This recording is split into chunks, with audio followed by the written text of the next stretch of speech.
Hey everybody, Jerry Chuk here from Drop Tine Ridge, and today is episode number 3 of our 3-part mini-series on shed hunting. And we're going to be talking sheds as always, and dogs. And we got an expert guest with us. He's got quite the extensive resume. He's worked with North American Whitetails, Whitetails Unlimited, Gun Dog Magazine, Legendary Whitetails. His dog Taylor is the official mascot for Whitetails Unlimited. He is the DogBone Hunter himself, Jeremy Moore. How you doing, buddy? I'm doing well. I appreciate you for having me, Jerry. Appreciate it. Hey, I'm glad you're here. We're hoping to help some people out and get them in the woods and training their dogs to find some sheds. We got Shed Rally coming up here March 13th and 14th. Are you going to be doing anything with that this year? We are. We always work with pretty good friends of ours over there at Whitetail Properties, and Shed Rally is obviously right up our alley. So we have been a part of it from a sponsorship standpoint for the last several years. We usually do. I think the last 2 years we've provided them with some content leading up to Shed Rally, training tips, things to do with your dogs. We've done some series for them. This year, I just was on the phone with them last week actually, and we're going to do something a little bit different. I'm kind of excited about it. We're going to record it actually. Ben's going to be in tomorrow. We're going to record it, the kind of the promo for it, but we're going to team up with them and offer a 45-minute, like a Zoom call, like we're doing right now, training consultation specifically to talk shed dogs with a winner. So we're gonna put it out through the Whitetail Properties pages and then our DogBone Hunter pages, and pick a winner through that social, through Facebook and Instagram, and then we'll do like a one-on-one talk of anything they want to talk shed dog training. Oh, wow. So yeah, so a little bit different than what we've done in the past. I think it's, I like doing these things and I like doing it this way. We've actually gotten into it a little bit ourselves with some training consultations. We don't offer them. We have a lot of people that ask about them.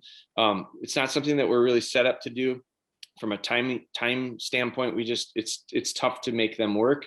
And I think honestly, if we offered it, we'd be scheduling them all day long, and I wouldn't get my rest of my stuff done. So instead, but there's so many people that are asking about it, especially this time of where we are in life as far as COVID stuff, and so many people home, so many people trying to train their own dogs in the last 12 months.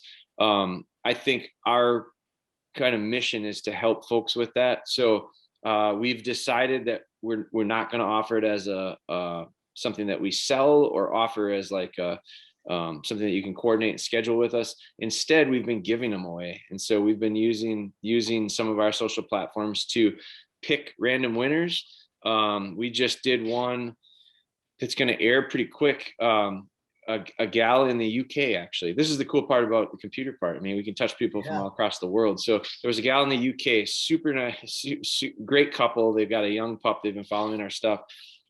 They've been real active actually with posting stuff, commenting on stuff, sharing stuff, and they won. And we ended up reaching out to, his name was Matt, and we reached out to him and we surprised him on his birthday. So it was, nice. He had no idea. He thought it was gonna be a Zoom call with family because they are completely in lockdown over there. And so here we are on the other end, and I don't know if he was excited or disappointed, thinking he was gonna talk to his family, but we had a great conversation. We had a few beers. It was awesome. It was really cool. So we're going to do that with Whitetail Properties here coming up in the next week. That is awesome, man. That's quite the gift for your birthday right there. Yeah, totally. Right. It was more fun for me, I think, to surprise him, because the look on his face is pretty priceless. Oh yeah. That's cool, man. That's really cool. So moving forth, how can they get involved with that? So what they'll end up doing is we're going to shoot a little video explaining the rules. I think it's going to be real simple. You're going to like Whitetail Properties page. You'll like our DogBone Hunter page, and then you'll just make a comment and tag somebody into it. I think it makes sense to tag somebody into it that you think would benefit from it. And then we'll be just picking a random winner. So watch the Whitetails Unlimited or the Whitetail Properties social pages, Instagram and Facebook, and then DogBone Hunters social, Facebook and Instagram, and that's where we'll be posting that. It'll go this week. It'll be what is this week? It's the 1st, I guess, of March right now. So we'll probably have it live by March 3rd. That's awesome. Yeah, it's flying by. Well, there you go, folks. An awesome chance to get some really great knowledge and everything there. So you definitely want to look into that. So moving forward, I had the privilege to spend deer camp with you a couple years ago. down in Kansas. We had a good time, didn't we? We had a blast down at Wicked Outfitters in Racine, Kansas. We both came up empty-handed, but you know what? We had some great memories on there, some great friendships that we had, and really enjoyed myself. And it was there that you really kind of made me interested in what you call a deer dog. Sure. I knew I wanted a dog. I didn't know what kind, didn't have any background, no training or anything like that. And I was pretty sure I was going to kidnap Taylor at one point, but I wouldn't get away with it. Effect on people. So I ended up having to get my own dog, Sadie, which I'm absolutely really, really pleased with. And I started off online, just kind of researching things. I believe you go down south to get your dogs. How do you pick your dog out, and what sets that dog apart from the others? Well, yeah, over the years, I've gotten dogs from several different places, several different kennels. I think there's a lot of good ones out there. We've since then probably we've shifted a little bit more towards with selective breeding. We're able to purchase and acquire genetics that I find real desirable. I think when I say desirable, it's desirable based on preference. And so I prefer a very distinct certain style of dog. I've over the years gotten to know exactly what I like and what I'm looking for. I've learned a lot about different lines and genetics, specific breedings that have thrown pups that fit really well. And I think it is very important to match up what I consider the right dog for you. And that doesn't necessarily mean it's the right dog for me or the next guy down the road. So I always, I get tons of people asking me, where can I go to get the best dog? Mm-hmm. And my answer is always, well, it depends on what you're looking for, because where it all comes together, I think, is aligning what I call different styles. Like there's a lifestyle that you live. There's a training style that you're going to use to get there from a hunting standpoint, and probably as a family dog as well. So there's that lifestyle, there's that training style, and then there's that hunt style. And everybody's is a little bit different. Everyone's got a little bit different story. I use my dogs, as you know, for lots of stuff. We track with them, game recovery. We use them for shed hunting in the spring. I hunt birds with them in the fall, both upland and gun dog work. When I say gun dog work, I mean more like waterfall stuff. All of those things are what we do a lot with our dogs. We also do stuff like my wife took one of our dogs through therapy dog training. So cool. It's pretty extensive. I mean, it really, me looking at it from the outside, I went, it's just a really good obedient dog. Like that's what it takes to be able to do that. Now she did it for the purpose of being able to go and work in hospitals and schools and places that require this certification to bring the dogs in. And so that's why my wife did it. She was really inspired by some visits that we did with a local school, kids that had autism and different disabilities. We brought our dogs there and we work with this school locally, and she got really inspired by that. And she likes to help people. So she said, well, I wanted to take it to an old folks home, or I want to take her to the hospital. And in order to do that, it required this certification process. So I think that when you look at it from that extent, all the way down to a dog that you're going to go and compete with in a field trial, if that's what you're into, there's a lot of skills that overlap. There's a lot of things there that those different tasks have in common from like a behavioral standpoint and from a skill set standpoint. So my flushing dogs that we hunt grouse with in the fall and woodcock, they quarter and they cast and they work within a certain range, and then they flush, we shoot, they retrieve. My shed dog, if you look at what a shed dog does, they quarter, they cast, they don't necessarily flush, but they too use their eyes and their nose, just like that bird dog did, to get to something, recognize it, pick it up and bring it back to me. The difference between that is, there's no flush and there's no shot, but the skills, all the other skills, the ability to get out and work within range, the ability to recall in situations that there's distractions. You bump a deer. Well, if a pheasant dog is going through CRP field, bumps a deer and runs after the deer, does that make it a bad pheasant dog? It really doesn't have anything to do with pheasant hunting. It has to do with control. It has to do with the ability to stop in a distracting situation and recall the dog back. So those skills really transfer across all of the different platforms as far as what you're going to be doing in the field. And so where do you get the best dog? Well, that is what has to line up. So different dogs have different styles that fit better for them. I prefer a softer dog. I think some people look at soft and it's, you tell me you've got a soft dog, I look at that as it's very desirable. I know some people that if I say it's a little soft on the softer side, they look at it as a real negative. They don't want anything that's not their style of training. That's not going to fit for them. They're maybe a little bit heavier handed. They're more into some force methods, some avoidance training stuff. A soft dog doesn't work really well for them. They might like a dog that's real hot. I consider a dog that's a little wired, a little hot, a little more drive, a little more go. I look at that and you tell me that's the type of dog it is. I'm not that interested in it. Where some people go, that's what I need. That fits what I'm doing. So it's matching up those things. And that's what makes the right dog. So, and that's kind of a simplistic way of looking at it, but it's also, then it's just like anything else. You can dig into layers. Dog training is simple. And generally it's not very complicated, but then you start getting into it a little more involved, and it's just like everything else. Like you could look at a motor, like an engine, a combustible motor, and say it's pretty simple. Like there's compression, there's firing. I'm obviously not a mechanic, but there's compression, there's ignition, there's things going on. Yeah, there's a piston that turns a thing, and then the thing turns the wheel. So if I knew what I was talking about, I could describe what a combustible motor does and make it sound pretty simple. But then you start digging into it and you start changing the rings on the piston and making the thick, that we're talking about micro measurements in these tolerances and variances that are really, really got to be perfect in order for it to work. So yeah, it's a little more complicated that way, but it's not that complicated. Nothing we do is that complicated, I don't think.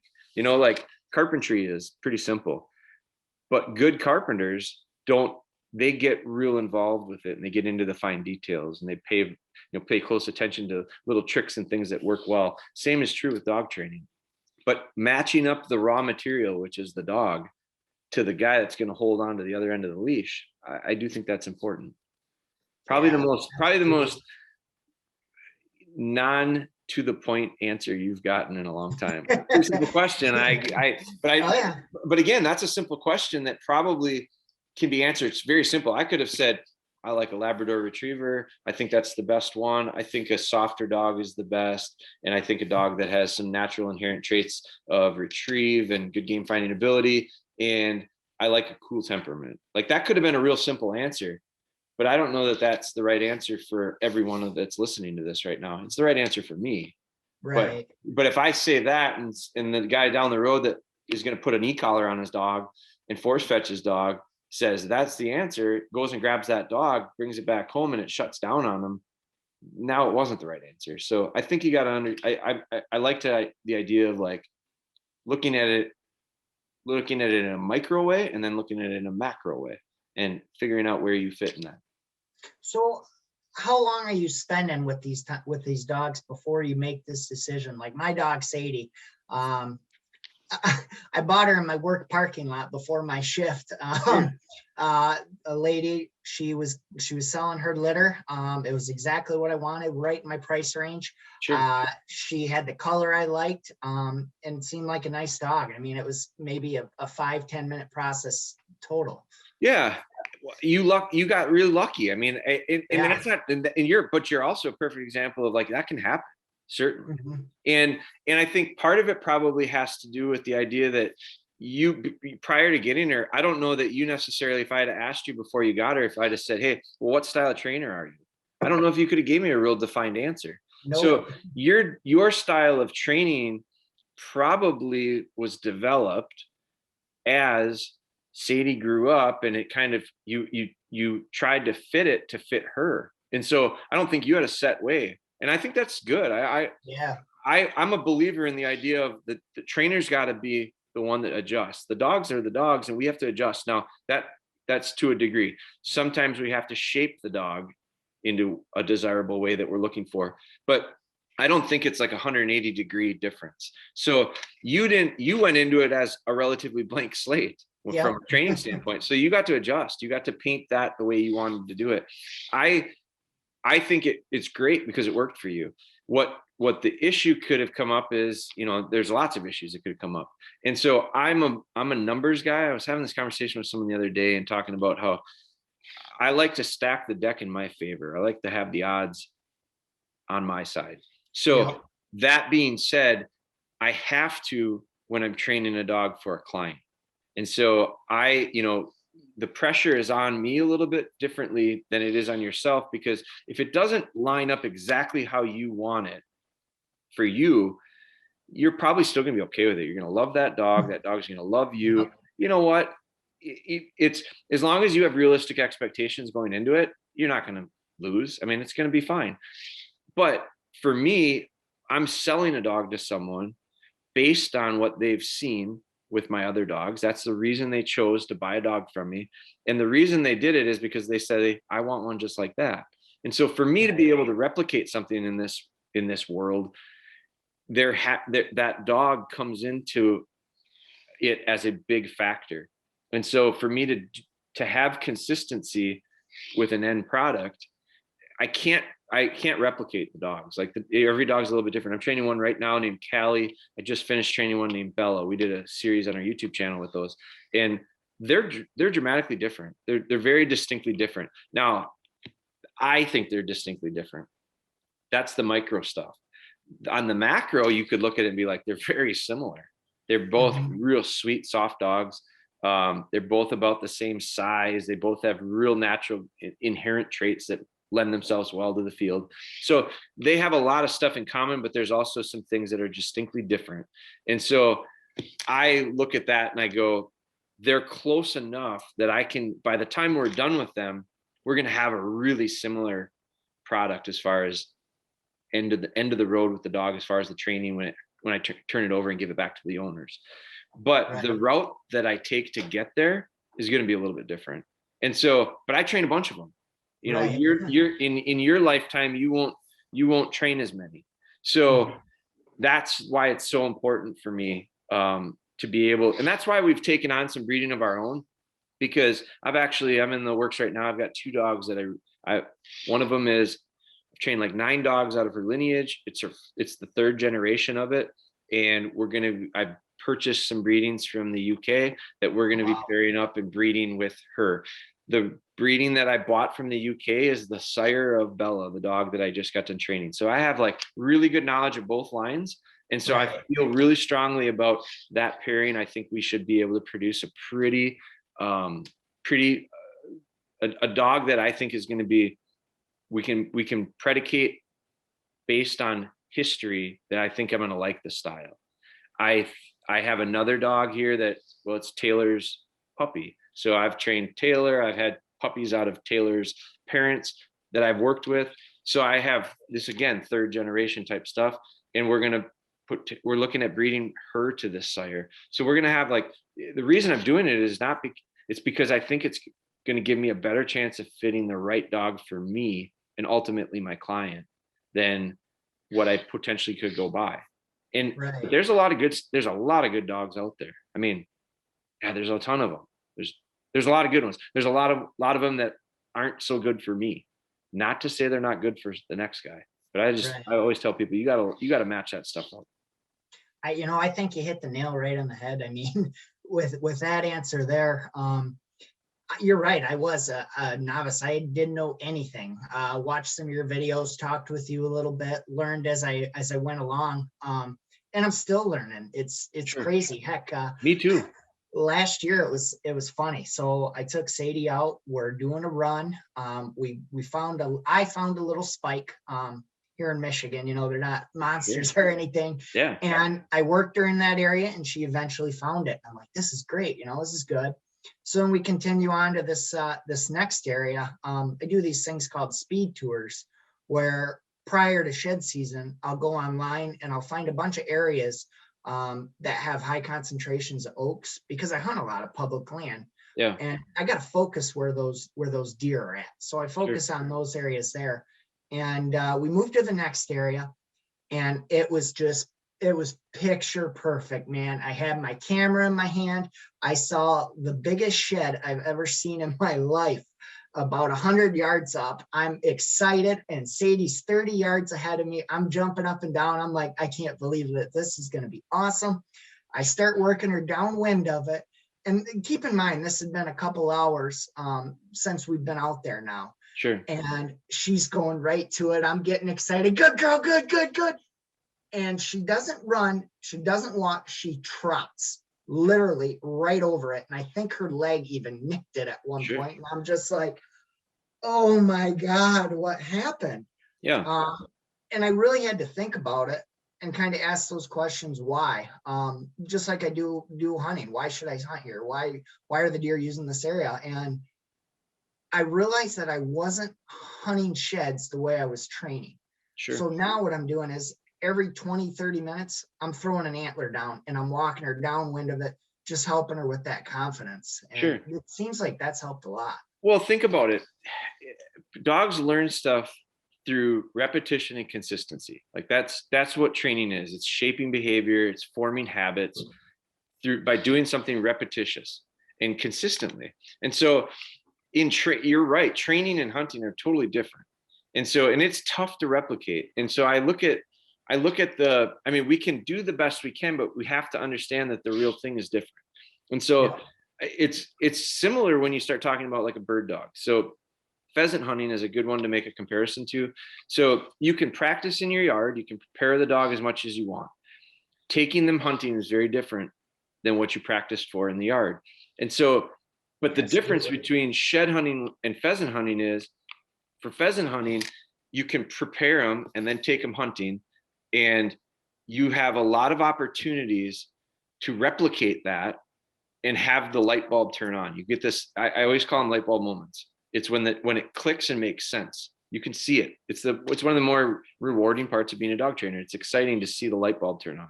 And so it's exciting for us as trainers to have this light bulb turn on. Imagine what it is when it turns on for the dog. So I look at that and I see a pheasant dog that I've worked with, maybe taped wings to a dummy, maybe use some cold game. I maybe even use some fresh killed game. I've done stuff in the yard under controlled situations and got them kind of understanding. Then we go out pheasant hunting. Well, if I go pheasant hunting, a nice transitional step is a game farm, like a shooting preserve. So I can go to a shooting preserve, and quite honestly, if I want to, if I can afford to do it, my dog could get on 50 to 100 birds a day. Wow. No problem. Wow. And so, 50 to 100 flushes, shot, retrieve opportunities is for the first 10, the dog might not do very well, but then all of a sudden the light bulb turns on. Yep. Because in the first hour and a half, it had 10 opportunities. Well, let's just say it's the first hour. In 1 hour, you had 10 birds to hunt. Every 6 minutes, by average, every 6 minutes, the dog had a chance to practice this thing. And it didn't do it right the first time. So I made an adjustment the second time. And it didn't do it exactly right the second time, but I made an adjustment the third time and the fourth time and the fifth time, until I made adjustments, micro adjustments, to help this dog. Remember, I'm not going out there just to hunt these birds at a preserve. I'm going out there for training purposes. Right. So I make these little micro adjustments that first 30, 40, 50 minutes. Then we get on that sixth bird, the last 10 minutes of the hour, and the dog does it right, does it really well, flushes, shot, retrieve, boom.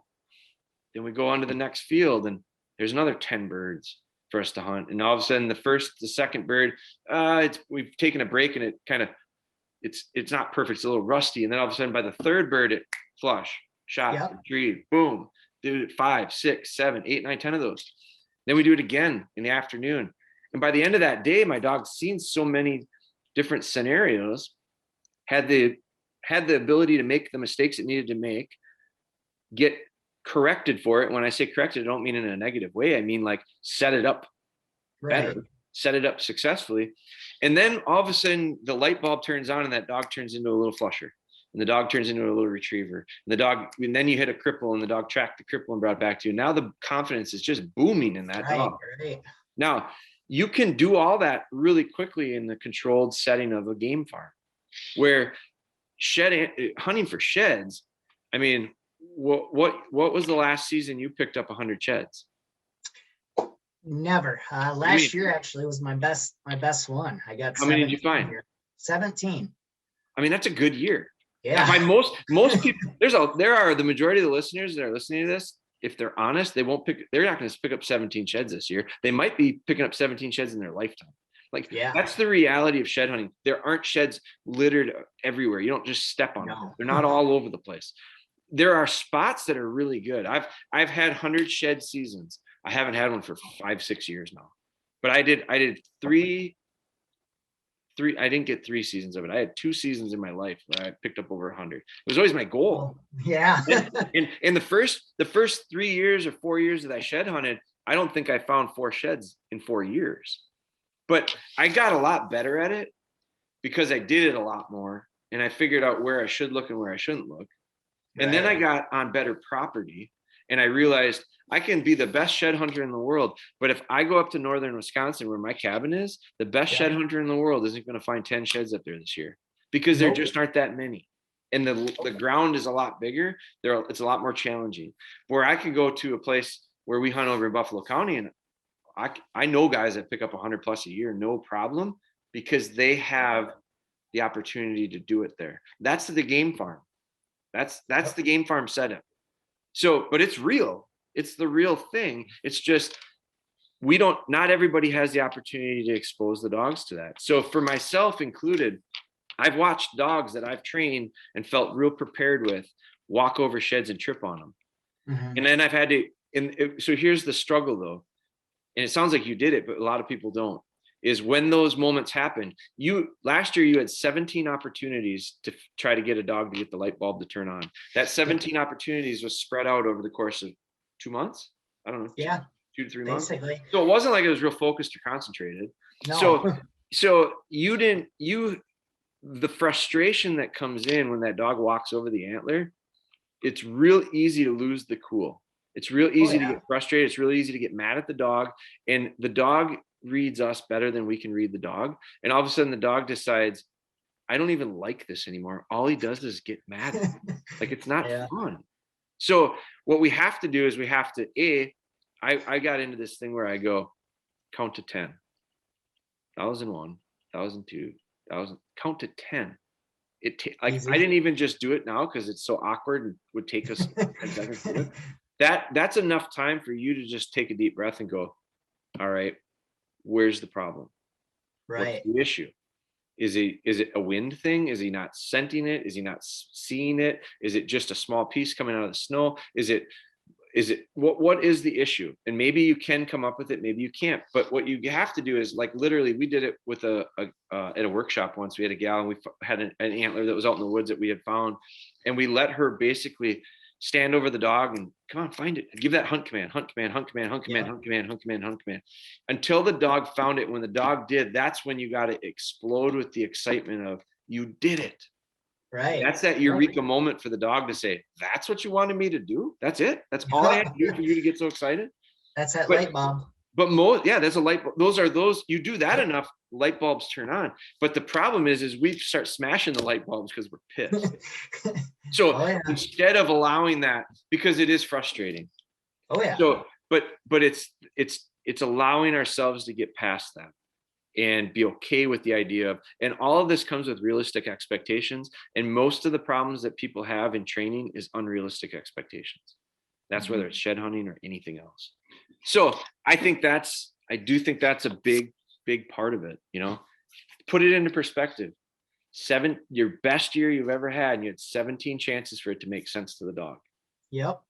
That's asking a lot. So I always tell people, I think it might take a couple seasons, might take a couple good seasons before a dog really turns into what I consider to be a shed dog. I've got dogs right now that last year we hardly shed hunted. COVID came and it was just, we didn't know if we were allowed to travel. We didn't know. So we don't have real good shed hunting right here by my house. We do a lot of trips and we've had a lot of success going to certain areas that are real target rich. And we just didn't do it last year. So now as I go this year, I've got our own personal dogs, which is 3 of them. They've all picked up antlers before, but I would completely expect them to be relatively rusty with the idea Yeah. of what are we hunt now. We've hunted birds in between, we've done all sorts of other stuff. So I would look at it and go, we need to work our way back into it and getting them on a good number of sheds before the light bulb clicks again. It'll go quicker this year than it has in the Oh, yeah. past, but we got to do that.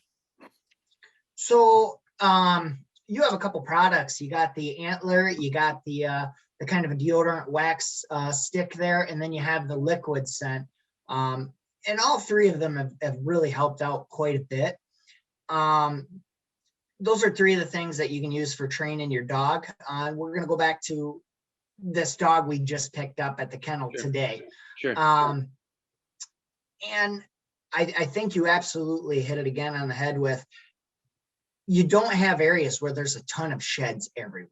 Right. So you're using those training things, those training tools to start working with them again. What are we doing as soon as we get home if we're just focusing on that dog to shed hunt, solely Well, shed hunt? First things first are always foundation. You can't build a house without a good foundation. So when you bring a dog home, heel, sit, stay, come when I call you. If you can't do that, you can't turn him into a shed dog. You can't turn him into any type of hunting dog, because if you rely 100% on natural inherent hunt, you'll have a dog that will hunt for themselves and out of control. And that is no fun. No. You'll leave the dog home because you won't get invited back to places. So it's just, it's never, it's like having that. So my son played basketball. He's in college now, but played high school basketball, and through high school basketball and through his youth basketball and all that stuff, we played, school stuff, rec stuff, AAU. So we get into AAU basketball, and there's, everybody plays AAU. It's not like it's a special thing anymore. But so we go to AAU basketball tournaments and we see kids that have a wide variety of skill levels. And they're supposed to be a little bit better players than the average, this AAU stuff. So I see these kids play, and I see some of them have real good fundamentals and real good foundation is what I call it. They ball handle well, they see the court well, they shoot well, they do the skill stuff really well. And then you see some kids that are playing in this that are just straight up athletes. Very little skill, but a whole lot of athlete. When they're at a young age, I watch these kids play and I look at it and I go, the kid that has the skills and a little bit of athleticism, I mean, you got to have some, there's this balance. Right. Some athleticism, you have to have some skills.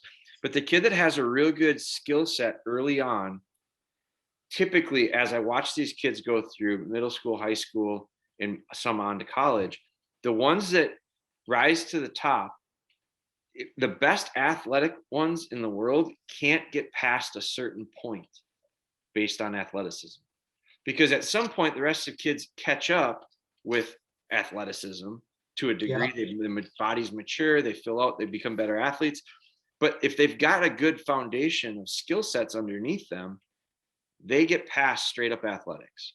So dogs that have good natural hunt can get you somewhere, but without foundation, that ceiling is a lot lower than having the foundation and the hunt. And the thing about dogs are that we've bred them for centuries and centuries to be really dialed into certain jobs. So those things are pretty powerful. So most dogs have more natural talent than we'll ever be able to capitalize on, in my opinion. I think most dogs are better hunters than we ever get it out of them. But it's the ones that we can put the foundation in, have the control, be able to enjoy. I just talked to the person that hunts with their dog. They said it's primarily a pet, family dog, but they're going to hunt a few weeks of the year with it. And they wanted to ask questions about, how do I go about the hunting part? And I said, are you talking shed hunting then? Or these people are going to do bird. These people are going to do upland with it. Okay, upland. So, but this could be shed too, because there's probably a lot of folks. So here's the other thing about this is, if you're buying a dog just to shed hunt with, it's a really short window of the year that you're going to be able to use it for. What are you going to do with the rest of the year? This isn't a 4-wheeler that you park in the garage. This isn't something. This isn't a food plot implement that gets used in the spring and then it sits in your shed. Like, this is a dog. So, and most people know that and realize and see the value in it beyond just shed hunting or beyond just bird hunting. But I looked at it and I see it as the true value in that dog is what it brings to you when you're shed hunting for a short window of time throughout the year. true value, the bigger value is what did it bring to you when it's not shed hunting? And if you don't, so if you've got a dog that hunts like crazy, but you can't take it for a walk, you can't take it camping, you can't take it to the kids' soccer games, you can't go anywhere with it, if you can't travel with it, you can't take it into a hotel room, you can't do anything else but go hunting with it, at best you're going to use it for a few weeks a year. And so I look at it, I just don't see dogs as tools like that. So I think that person, back to your question, what do you do when you bring them home? You put in a foundation. I spend 10 to 12 months focusing 90% of my effort on them. Now, at the same time, I think you can develop skills that will transition to the field really well, like little hunt command games. I use we teach a dog to hold an area. That's where that scent comes in. So we use that scent on a tennis ball. I use that wax stick is actually made by a company in Michigan, by you, Conquest Scents. We partner up with them. So Conquest puts our liquid scent into a stick form. That's really nice for in the water. That's really nice for real wet conditions where it's not going to get diluted. I like the liquid scent on a tennis ball because I like to roll it across the grass into cover and lay a trail. It's like a little track for the dog to follow in. So I'm developing, the reason we use that training dummy is because it looks like an antler, but it'll feel really good in a soft mouth dog's mouth. It will, and most of these retrievers have been bred to have soft mouths for centuries. So putting that hard horn into a soft mouth dog, I've seen it, I've heard about it. It's become a major issue with a lot of folks in training early on. So we're talking about bringing these dogs home and starting them out. If you introduce them to something that you ultimately want them to like, and you introduce it in a way that they don't like as a puppy, that sticks with them. Gun shy dogs aren't born gun shy. Dogs that are afraid of antlers because they poke and jab themselves with it and it's hard. It's not, they weren't born that way. They were created. And so by using that training dummy, I'm not only introducing it in a safe, positive way, but now I'm able to use it in a different way. It floats in the water, so I can pitch it in the water and let the dog swim out and get it. My dogs love the water. So if I can associate something positive with that dog and the shape of an antler, all the better for me with the idea of connecting something good to finding antlers. So I'm able to do that in the summertime. I like them because they allow, they're white. Like we have white ones and brown ones. It allows me to have some real distinct dramatic color contrast, which is a visual thing. So I'm getting dogs to recognize that certain shapes are worth going to look at and potentially pick up and bring back to dad. Certain smells are interesting enough for me to go take a look at. Like the scent isn't what makes them pick it up. The scent is what makes them go investigate it a little bit. And the idea of the shape is what they understand as, there's one of those things that dad gets real excited about if I bring back. I don't want the dog bringing back sticks. I don't want the dog bringing back trash. I don't want, there's a lot of stuff out there that the dog shouldn't pick up. There's some things that I want them to pick up. And so I like the idea of conditioning the shape of the antler, conditioning the scent of the antler to equal something I should go look at. It's this idea of how do we get these dogs? And it all comes back to the idea of the dog, the reward for the dog is getting something and bringing it back to dad, and dad gets real excited. Like that, pleasing me that way and fulfilling that need to retrieve for a retriever is the way I tap into their personalities. Yeah, I've seen a guy, it's been a couple of years, if I remember right. I don't remember his name or anything, but he was on YouTube. And one of the things he did I thought was interesting. Like he'd go areas, the woods, soccer fields, football fields, whatever. And he had a cutout of an antler that he actually put on the ground, like a 3D cutout. And I thought that was very interesting, that he would do something like that, just kind of work that with that scent and then kind of put the two together. Well, it's visual. Yeah, it's this idea of visual. Now I don't use that. And I've heard there's a lot of different ways to do this, but the idea with that to me is, if you get a dog to come to that location, first off, I don't know that it needs to be that dramatic. I think that the idea of them going to inspect something, I think I can get that usually through the idea of it being visual, like our training dummy, pretty bright white sitting on shortcut grass. It stands out pretty good. The idea of the nose part of it, getting downwind. You got to remember, I think a lot of times we don't give the dog enough credit for the power and the value of their nose. Like we know we give deer a lot of credit, we give bear a lot of credit. Our dogs' noses are just like that. And so, some people, a real commonly asked question is the idea of how much scent to use. You don't need very much.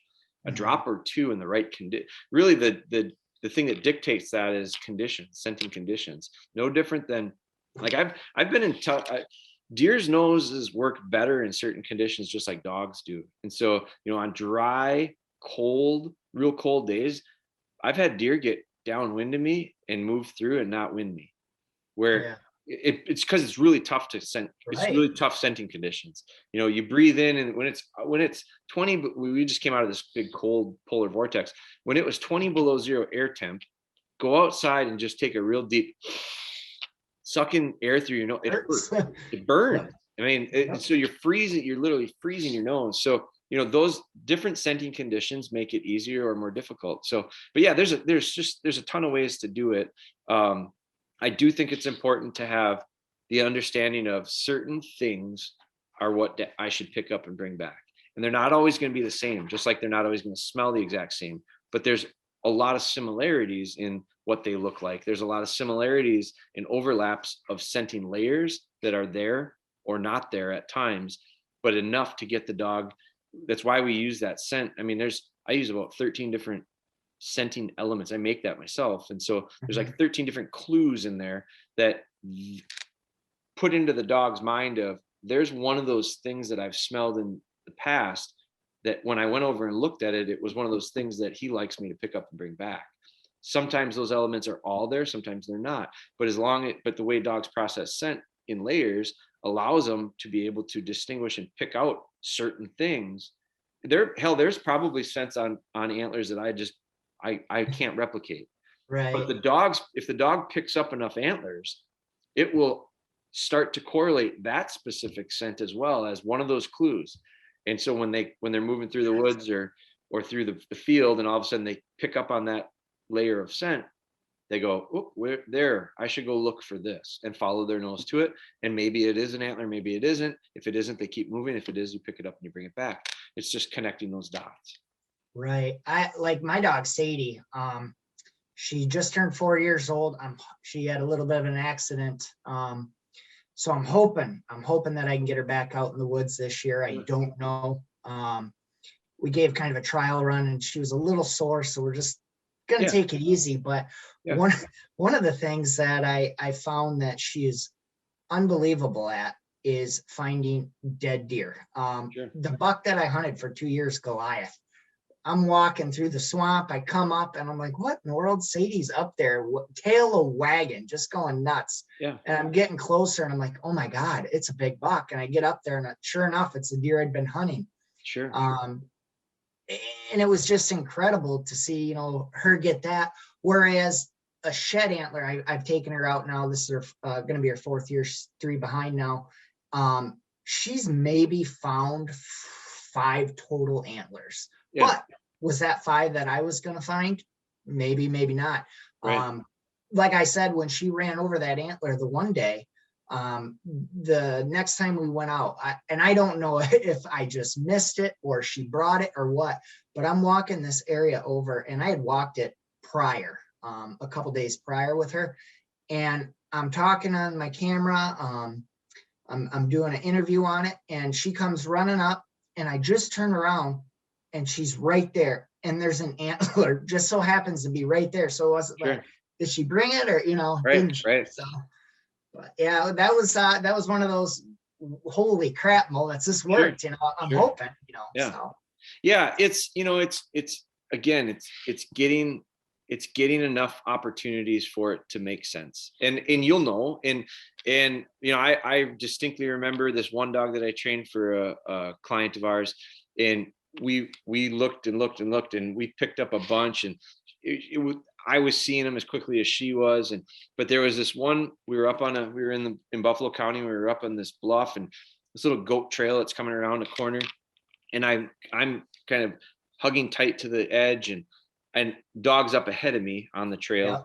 Yeah. And I hear this unmistakable clicking sound. Well, it was the antler in the dog's mouth. And so she had it in her mouth, and she coming back around the corner with me. And that's when I was like, there, I absolutely did not see it, didn't see it before. You know, I knew she picked it up 100% on her own. And that was when I start to develop this confidence in her a little bit more.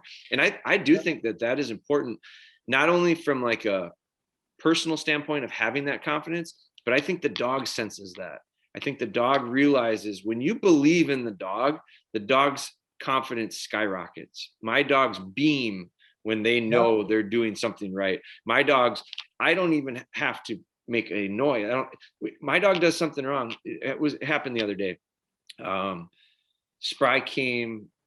Taylor came back. So Taylor, my wife had let Taylor out, and Taylor wandered down by the shop. And so my wife was calling for her and she didn't come back. And so I went outside and I whistled and didn't hear from her. And I don't know where she was. Yeah. So I started walking down the driveway, and all of a sudden I see her turn the corner and she's coming up the driveway, and she was coming on her own. And I don't think she had heard us or anything. And I stood there, and just my body language of standing there, I didn't say a word. I didn't act like I was mad. I didn't distinctly make a pose of any kind. She saw me from 150 yards away and stopped.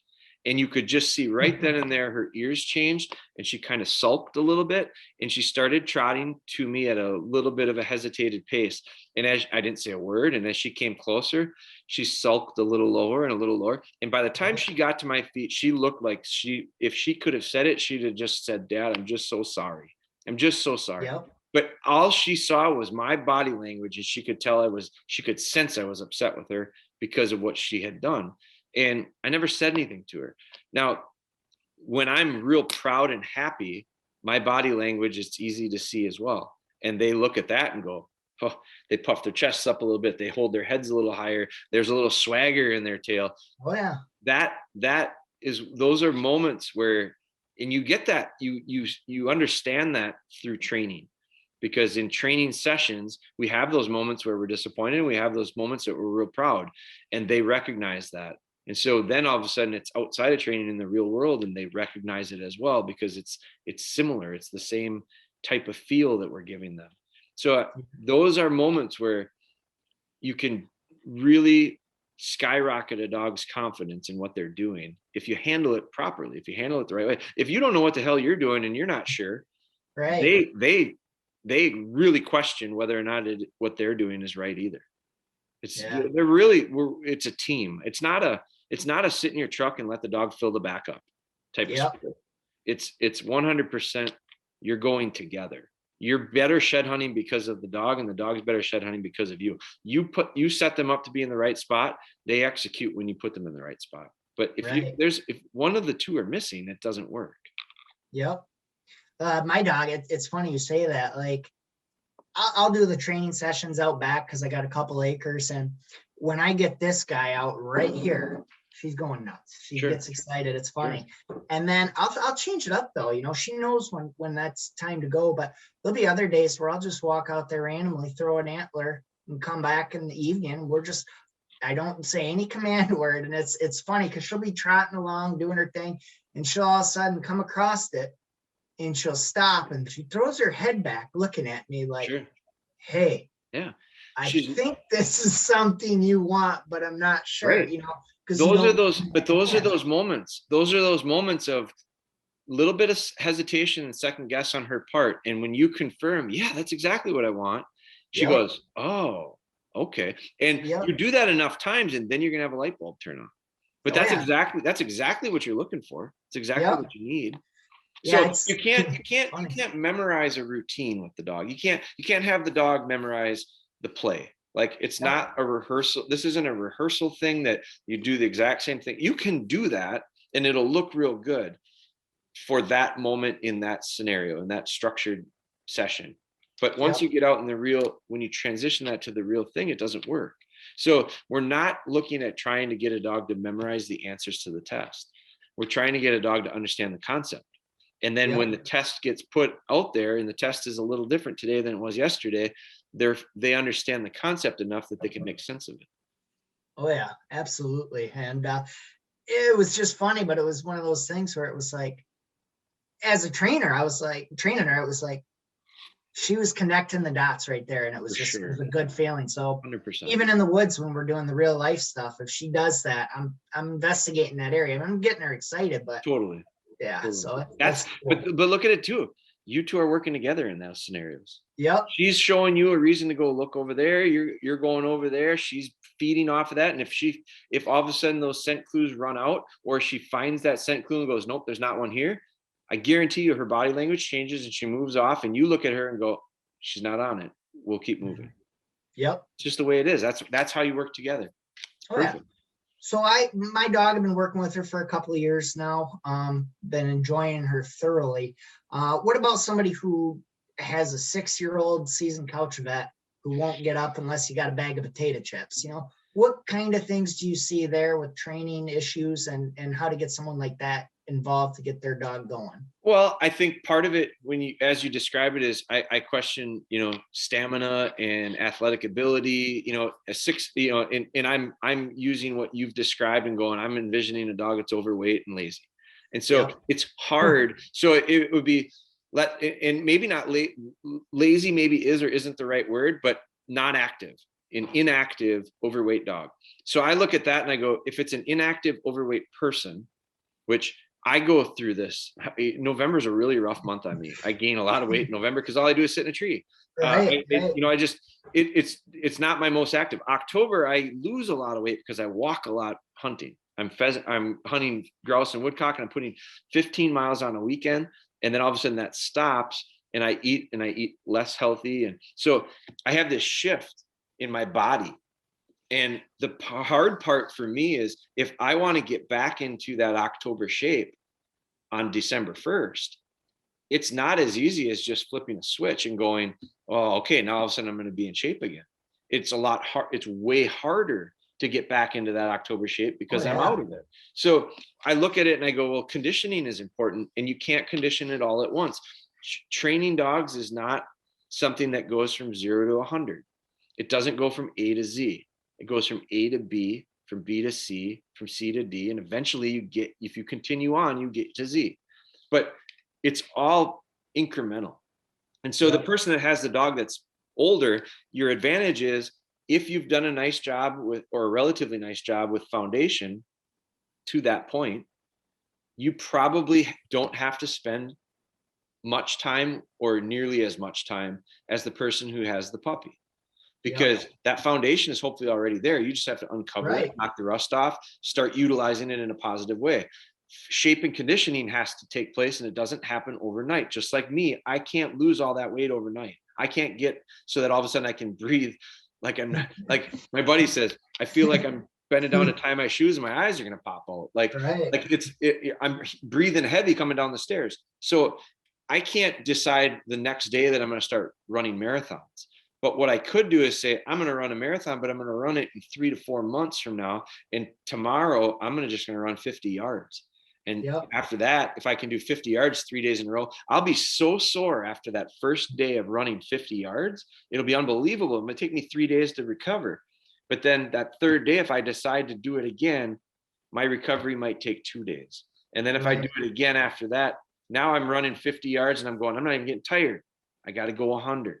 And then I run 100 and I get a little bit sore, but nowhere near like I was when I ran 50 for the first. So it just slowly, and I'm not like a runner, but I have run in the past. And I realized the hardest part for me was getting past the recovery of the first day because it hurt so bad and I didn't hardly do anything.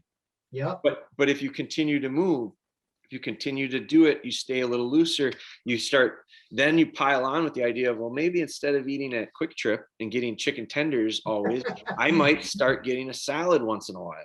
And now all of a sudden it's a little contagious of momentum of the idea of the activeness and the health factor.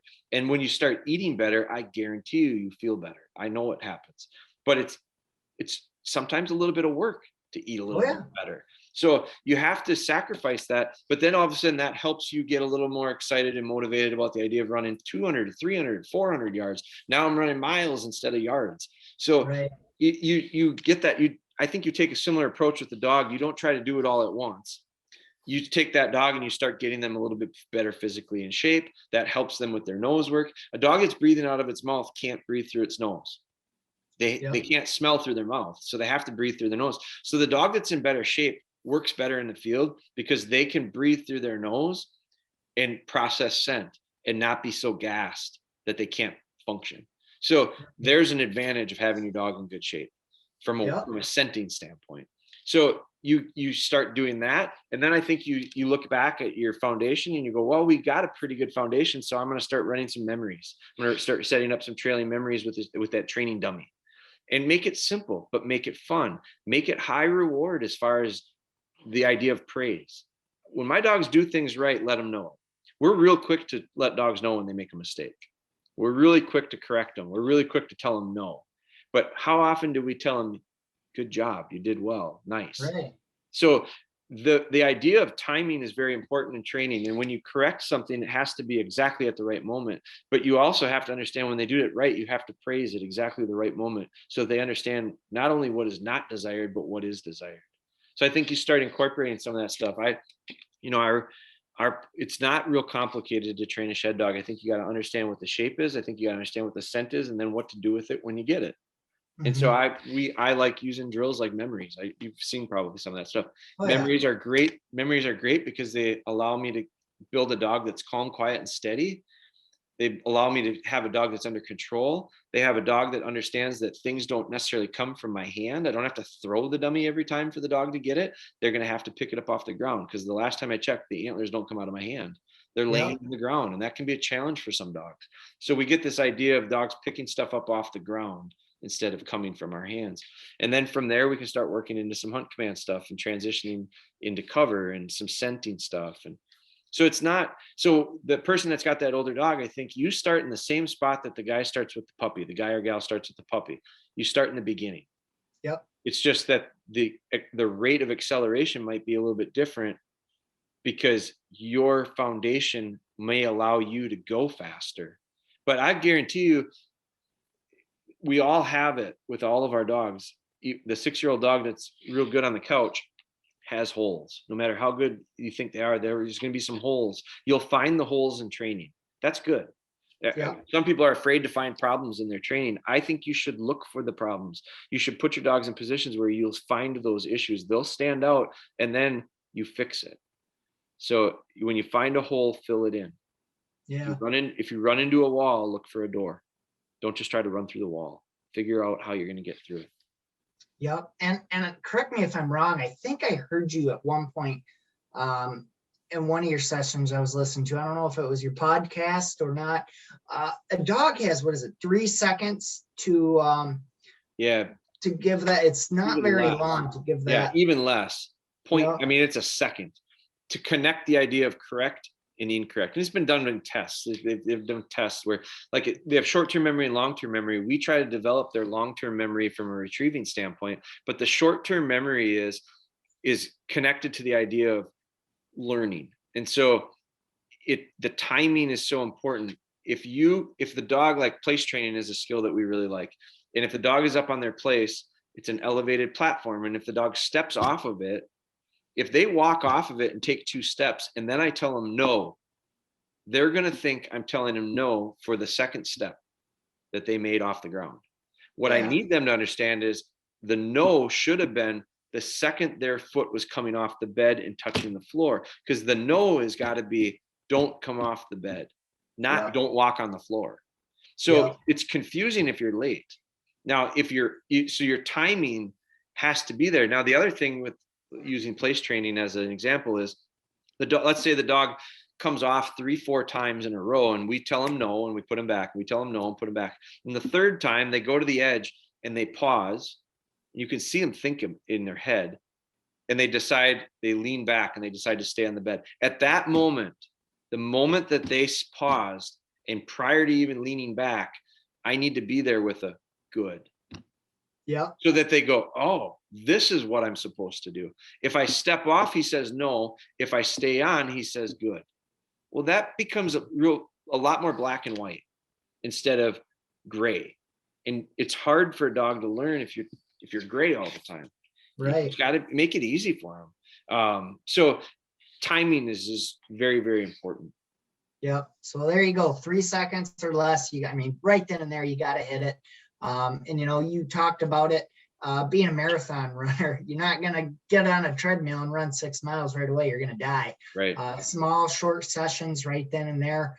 And then you were talking about October and transitioning over into to November. And when we're transitioning out of hunting seasons, as a guy who works, 50 hours a week, how much time is sufficient enough to work with your dog once the season is officially over? Well, I don't measure anything by time.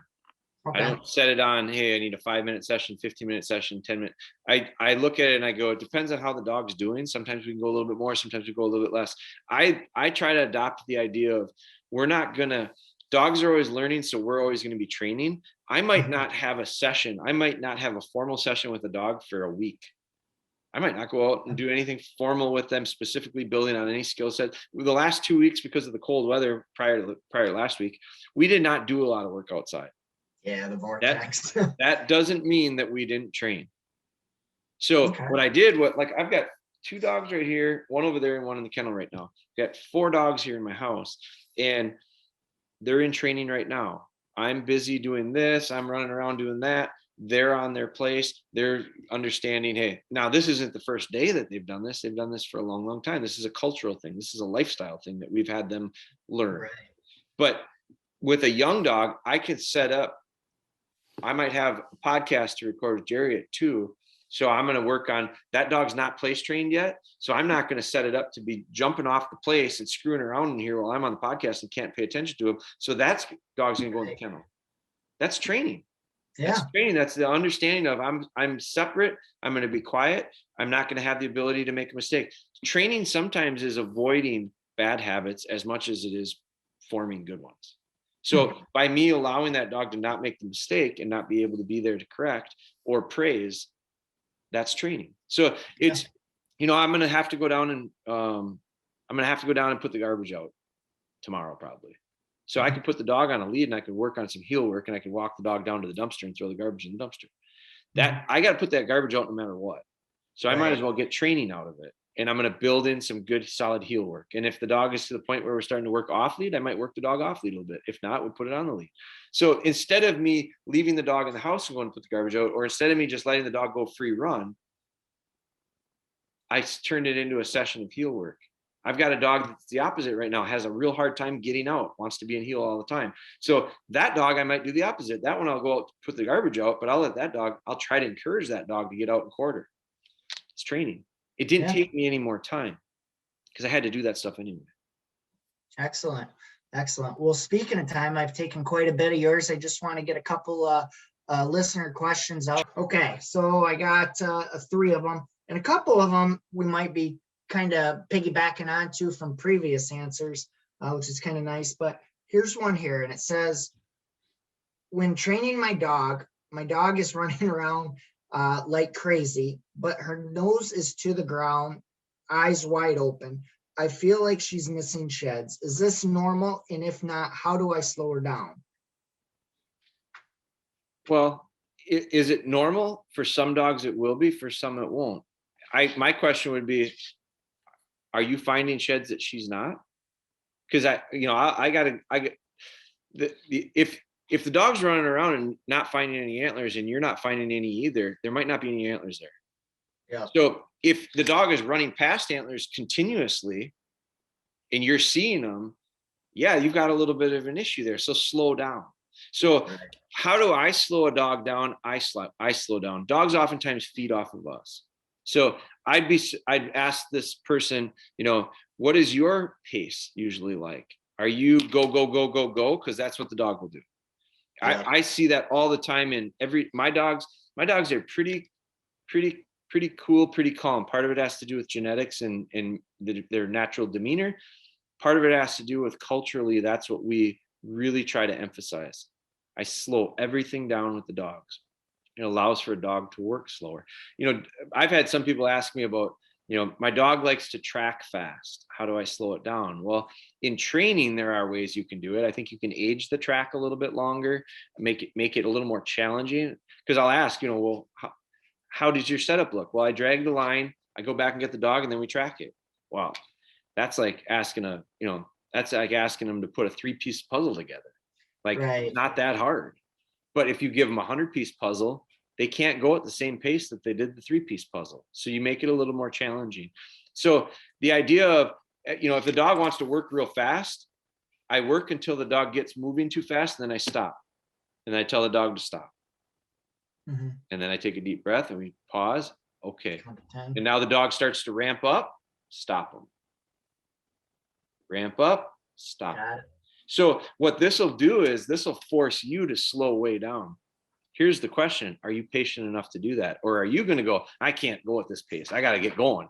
Because then you're answering your own question of why does your dog go so fast? Because you go so fast. So slow down. Okay. And then the next one is, and this actually has to do with your antler right here. This guy. The DogBone antler is a little bigger than what my area holds. Does this matter, or will they still be able to find like the 4 points and spikes? Well, I think you train with different stuff. I think that's a good place to start, that training dummy. It's because of the material. It's because of what it can do for you in a positive way.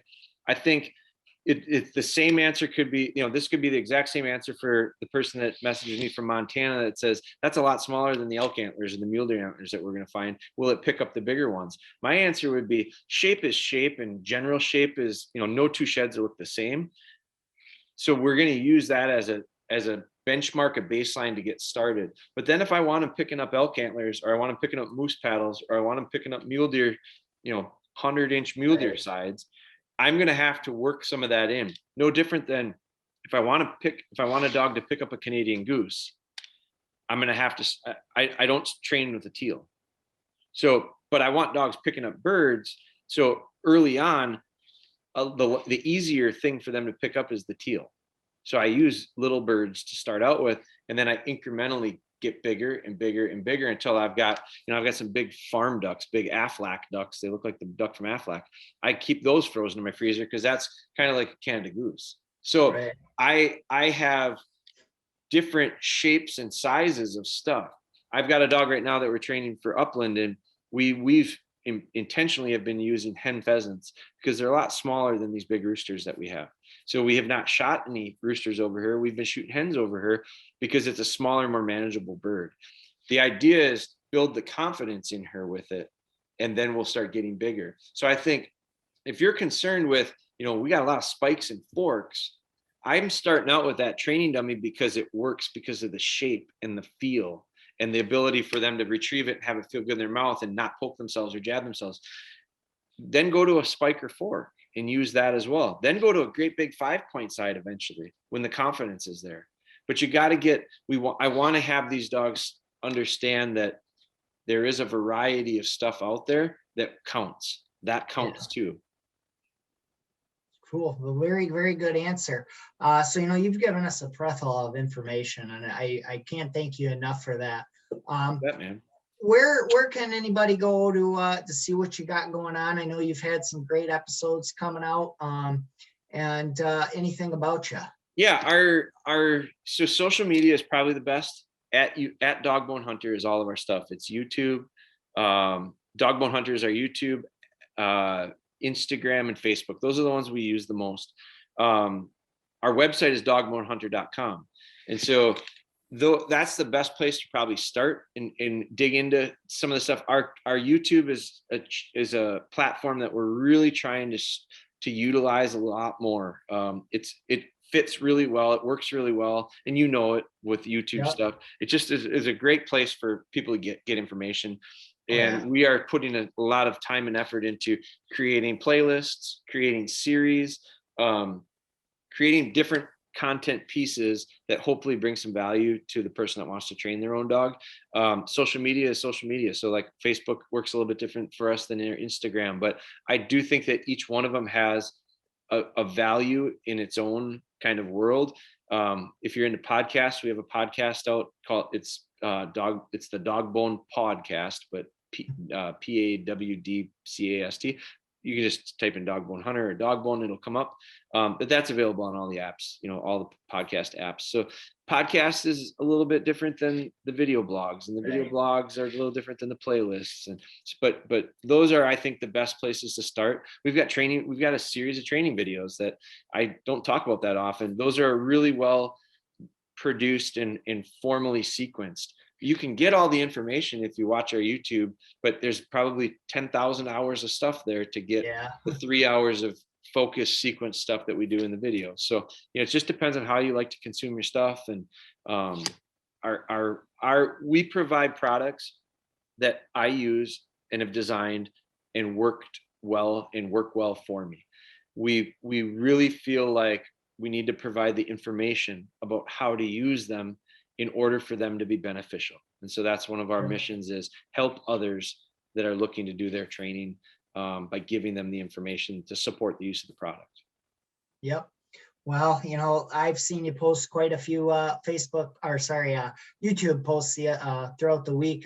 Sometimes as much as a couple a day. So, like you said, there's a lot of information. Anybody out there looking to work with their dog, Jeremy's the guy. We got Shed Rally coming up here March 13th and 14th. We want to give you guys some awesome product from Jeremy over at DogBone. We got one of his antler kits. We got some scents. All you got to do is come on over to our Facebook page, Drop Tine Ridge, drop us a like, and under the official shed post, just give us a like, or drop a picture of your favorite hunting activity. And while you're at it, go visit Jeremy on over at DogBone Hunter on either YouTube, Facebook, or dogbonehunter.com. Thank you again, Jeremy. I really appreciate it, buddy. It was my pleasure, Jerry. I appreciate you having me. Thank you. Thank you.